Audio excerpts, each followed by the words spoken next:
Alrighty, hello YouTube, welcome back to my channel. For those of you who don't know me, I am Cryptic Coil.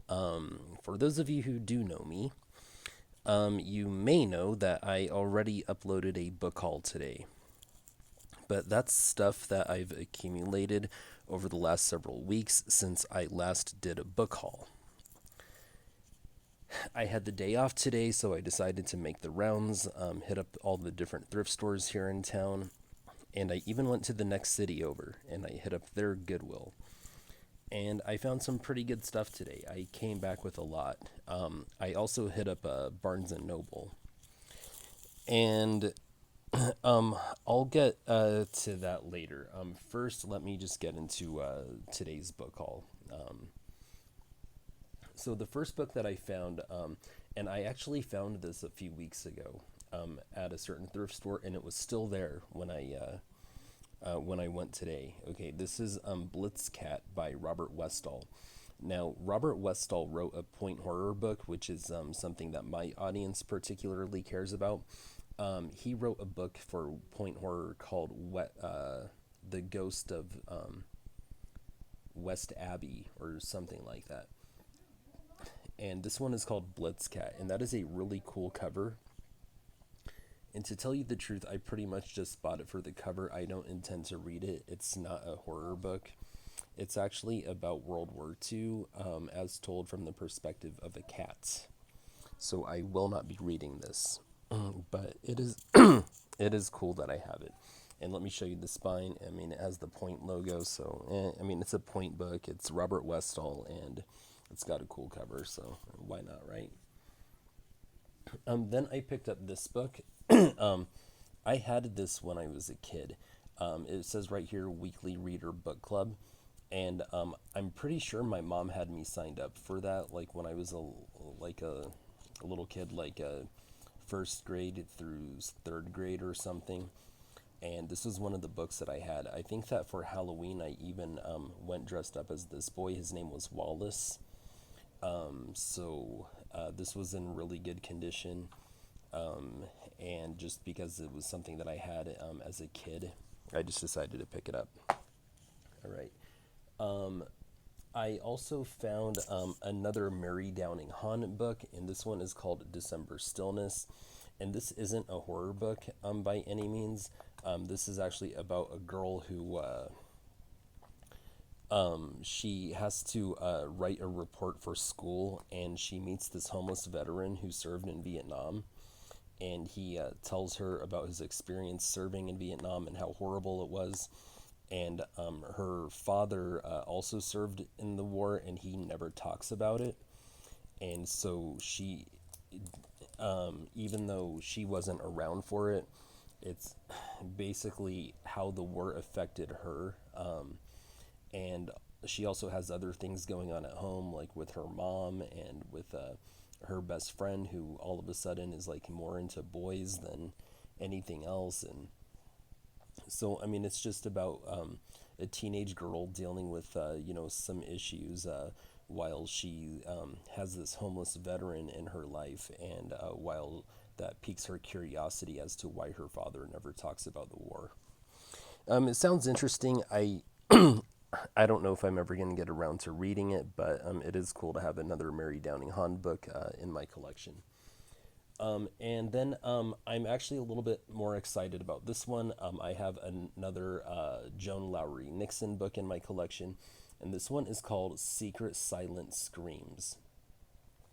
And you have this young lady on the cover, and she looks kind of nervous, holding a crumpled sheet of paper ripped from a spiral notebook, and it looks like she's probably biting her nails, which is why she looks so nervous. So let's go ahead, and there is no tagline on the front. This book did used to belong to a library, but let's go ahead and read the summary on back. Is Barry's death the latest tragedy in a string of suicides at Farrington Park High School? Or is it murder? Marty is sure her friend Barry didn't take his own life, but no one will believe her except police officer Prescott. Unfortunately, opening a police investigation takes time, something Marty is running out of. because even now the killer could be choosing the next victim. So I think that sounds pretty compelling. I have a number of Joan Lowry Nixon books, and I haven't read a single one of them. I feel really bad, but I am really pleased to have found that one today. Then I found this book by Joel A. Sutherland, and even though this author isn't like a vintage horror author, he does seem to be kind of popular among our niche here in YouTube. This book is from 2020, so it's fairly new. And this one is called Field of Screams. And the cover actually looks kind of dope. So you have a scarecrow wearing a yellow hooded raincoat in a cornfield. And let's go ahead and read the summary on back. I have his book Night of the Living Dolls. Oh, and it looks like this is part of a series called Haunted. So let's go ahead and read the summary on back. Will they escape before it's too late? Darius and Ryan are excited to visit Scarecrow Farm. It's always been a spooky good time, the perfect spot to go on Halloween. But when they arrive, it's nothing like they remember. The place looks run down, and Darius can't shake the feeling that they shouldn't be there. When the two boys get lost in the corn maze, they start to panic, especially when they meet something terrifying hidden among the corn. Can Darius and Ryan escape before they become the latest victims of the maze? And there's actually an endorsement from R.L. Stine on the back. It reads, "This book is chilling." And that's from R.L. Stine. So congratulations to Joel A. Sutherland getting an endorsement from R.L. Stine to be on the cover of your book. I mean, that's pretty wicked. I dig it. All right, and so that was just kind of like I guess you would call it miscellaneous stuff. But let's go ahead and get into what got me so excited that, before I get into that, I found a book that I think is probably pretty rare, and I don't know if it's going to be horror or if it's going to be more like suspense thriller. But I believe Cameron Chaney has this book in his collection. I think I saw this one in one of his videos. And to tell you the truth, I would have actually picked it up, even if I didn't recall it from a Cameron Chaney video, because I like the book title and I like the cover. So this book is called Tower of Evil, and I absolutely love that cover. Okay, I love this girl or this young lady that's on the cover. She's wearing that heavy metal biker jacket, and she has this look. She's looking into the distance, and there's just something about that look. She looks slightly frightened, definitely uncertain. I like the way they painted the sky, how there's definitely gray. It looks like it's the sun is setting. There's cliffs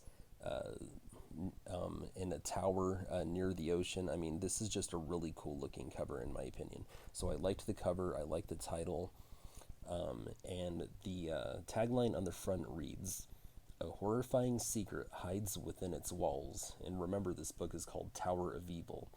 And the author is Mary Main. I've never heard of her. And this book was published by Westwind. So let's go ahead and read the summary on back. Cross your heart and dare to die. Since the terrible fire that destroyed her home and took her parents, Tori's only family is the aunt she's come to live with on the California coast. Lonely and grieving, she finds herself drawn to a strange neighbor and his silent, reclusive daughter. Tori senses that Dag and Alyssa are hiding something, but even she is unprepared for the dark secret she uncovers about them. It defies everything Tori has ever believed, yet its terror is all too real. Now Tori's own life is in danger. Can she survive the Tower of Evil? And that sounds pretty dope. Okay, that sounds very compelling, very interesting. And this was copyrighted in 1994. So I'm actually kind of excited to read this one. All right. So I was excited for that one, but these are the books that I was actually the most excited for. So I found a bunch of R.L. Steins. Now, real quick, and actually, before I even get into the R.L. Steins, let me show you this one. So, this one is called Prisoner of Vampires by Nancy Garden. And look at that cover. Okay, so you have this, like, innocent, looking little boy sitting behind a desk reading a book. And he's reading a book called True Accounts of Vampirism. And he looks very curious, very studious. And in the darkness behind him, there's a vampire lurking with his cape. I mean, this is a cool looking cover. And I just love vampires. And I also love the cover, and that's why I bought it. And this book was written by Nancy Garden. So let's go, and there's no tagline on the front. Let's go ahead and read the summary on back. Alexander Darlington is a 12-year-old expert on horror stories and movies. So when he has to write a school research paper, he naturally chooses vampires as his topic. A boy after my own heart. Okay. Down in the hot, dingy basement of a local library, Alexander meets Radu, a creepy-looking man who offers to help with the project. Soon, Alexander's having weird daydreams that he just can't explain. Did Radu and his friends cast a spell on him? Even worse, are they causing the strange flu virus that's going around town? By the time Alexander has some answers to these questions, he's afraid it is too late. Now, trapped inside Vlad's funeral home, he's a prisoner of vampires. How can he call for help?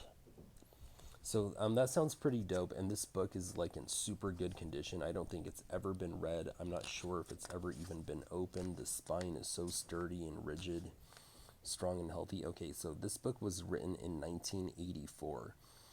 So this is older than me. So that's really cool. And the publishing company is Dell, and it says right up here a Dell Yearling book.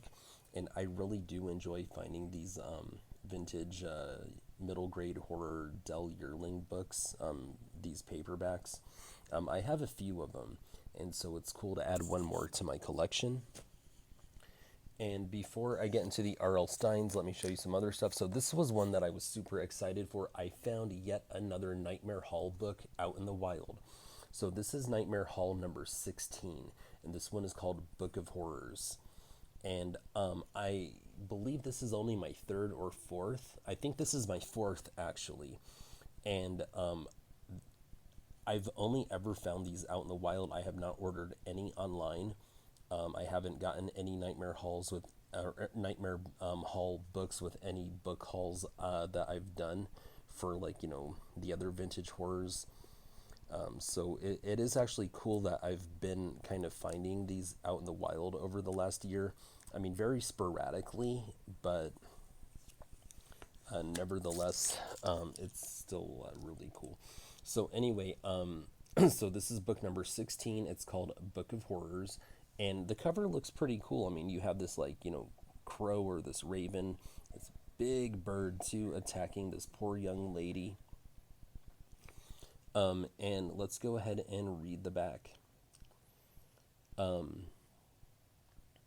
Horror book author Victoria McCoy, the New Salem writer in residence, knows how to make horror come to life, so Reed is thrilled when McCoy hires her as her new assistant, until she finds out that McCoy's previous assistants have all disappeared. Then frightening things start happening to Reed, things straight out of McCoy's famous horror books, and McCoy's next tale of terror has an ending worse than Reed's worst nightmares. So that sounds pretty cool. I just want to see what year this was written. So this was originally released in 1984. So that's pretty cool. I'm glad to have found this one. And lastly, before I get into my R.L. Steins, let me show you this one. So I found another Dead Time Stories, and this one is called The Witching Game. and it's a hardback, and it used to be a library copy, uh, and I'm actually really glad to have found it. Um, the cover looks pretty cool. There's this like classic vintage mirror. The cover is really dark. It's not just the lighting in here. And you have this kind of ghastly, demonic-looking woman with her, claws extended in the mirror, reflecting. So I think that's pretty cool. And so let's go ahead and read the summary on back. What's on the other side of the mirror? Lindsay tried to seem interested in the mirror as her mother pointed out all the finely carved details, but her mind wandered from one creepy thought to the next. Somebody dead owned this thing. You see how beautiful it is? Her mother interrupted her thoughts. Lindsay shook her head, but her mother refused to give up. You'll see, she assured Lindsay. Once it's all cleaned up and in your room, you're going to love it. Yeah, Lindsay whispered aloud. To death. So it looks like we have a haunted mirror or enchanted mirror story. I can't wait to read this one because this one actually sounds pretty dope. And I just want to kind of take this sticker off. I tried to do it while I read the summary on back, but that it just didn't go fast enough. Okay, and I have it. Now, so if you saw my book haul from earlier, you would know that I finally got 99 Fear Street, the third horror, completing my 99 Fear Street collection, and I also got book number 2 in the Fear Street Sagas series, House of Whispers, and I'm working diligently to complete this collection, but this is going to be an expensive completion. And so I had said that with completing this collection, I only need to complete my Return to Fear Street collection and my Fear Street Sagas collection. Now, as of today, from my shopping adventure, my thrifting and shopping adventure, I now only need to complete. Let me double check something real quick. I'll be right back. Sorry, give me just 1 second.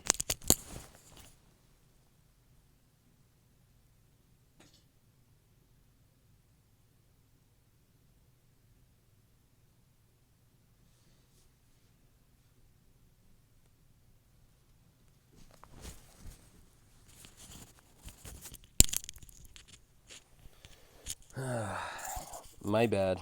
I messed up. I already own a copy of this. I made a redundant purchase of Drop Dead Gorgeous. I already have this one. I wasn't sure if I had. Okay. And then I picked up The Wrong Girl from Barnes and Noble. The one that I needed was You May Now Kill the Bride. I did not need Drop Dead Gorgeous. I already had Drop Dead Gorgeous. So now I have Drop Dead Gorgeous and I have The Wrong Girl. And in order to complete this Return to Fear Street series, I only need You May Now Kill the Bride. So I'll get that one soon. Then this collection will be complete, and then I will only need to complete my Fear Street Saga series.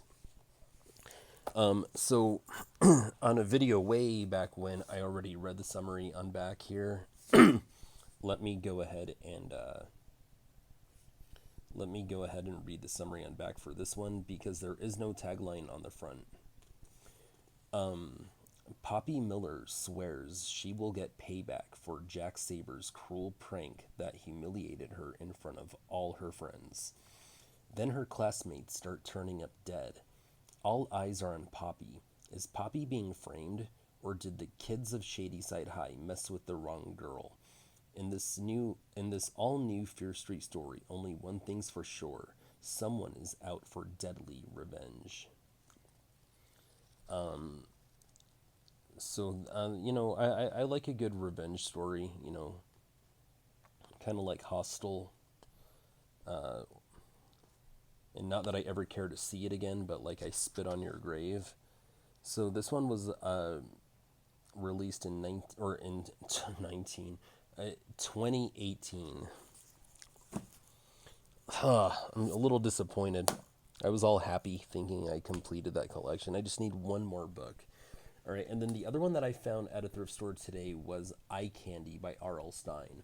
And I wasn't sure if I already owned it, but lucky for me, on my Instagram, I actually took a picture of my bookshelf, the section with all my R.L. Stine books, and I was able to, like, enlarge it and kind of skim the R.L. Stine shelf. And I did not have this, so I went ahead and grabbed it. So I was lucky that I was able to look that up. So this one is called Eye Candy, and let's look at this cover. Okay, so you have this young lady rocking a pair of shades, and you see this like kind of I would say kind of sketchy looking guy reflecting off of one of her lenses, and he's got his arms crossed. And then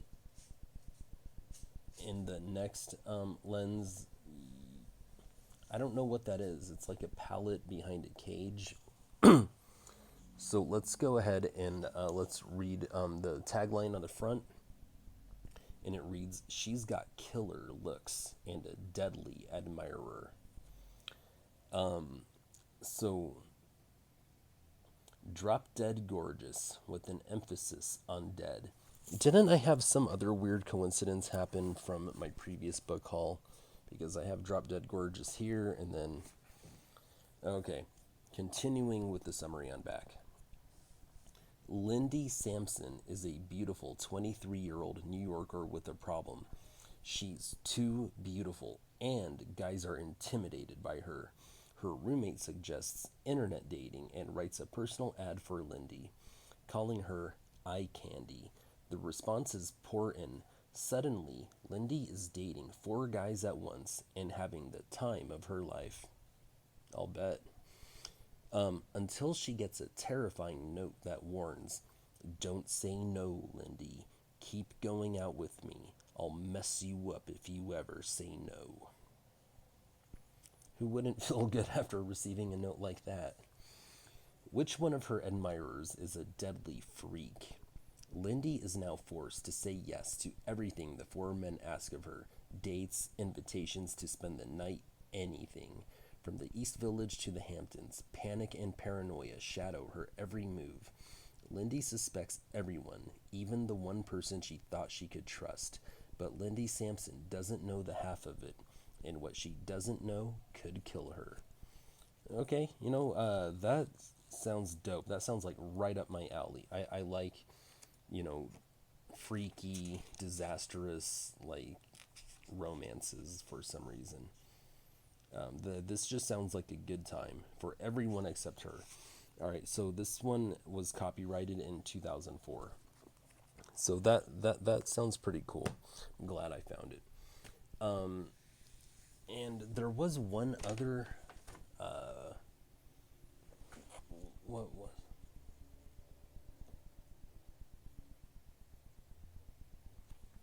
was it? Escape from Horrorland? Yeah, okay, so I found Escape from Horrorland, okay? This is the last one. So I have another Horrorland to add to my collection. This is pretty cool. So, there's just kind of like an org or something, kind of a Shrek-looking fellow in a purple cape. And there's no summer or tagline on the front, so let's read the summary on back. Lizzie and Luke have uncovered secret information about the freaky amusement park. Lizzie wants to help the others, but since the twins don't trust her, they're all in a deadlock. Did somebody say dead? A trip through the Hall of Mirrors lets the kids escape Horrorland and enter Panic Park. Safe at last. Or are they? Why are there no exits? What's in the tunnel of hate? Have they been tricked again? And let's see what year this one came from. So this was 2009. So my Horrorland collection is coming along fairly nicely. I don't know if I'm ever going to get to reading these, but it is nice to have them in my collection. All right. Thank you guys very much for watching. I was super stoked about today's finds. Um, I really thought that the Tower of Evil, I thought that one was cool. It was super cool to find another Nightmare Hall. Um, Eye Candy was great. I really love this Dead Time Story edition that I found. I love the fact that it's hardback. Um, and I'm glad that I finally picked up The Wrong Girl. Now all I need is You May Now Kill the Bride. Um, and the Joan Lowry Nixon book sounds really good, and I do enjoy this Prisoner of Vampires. So I was, pretty happy with today's, haul. It was fun to drive around and find all this stuff. Pretty exciting. Let me know if you found anything particularly exciting in the comment section below. Thank you for watching. Horns up. Peace out.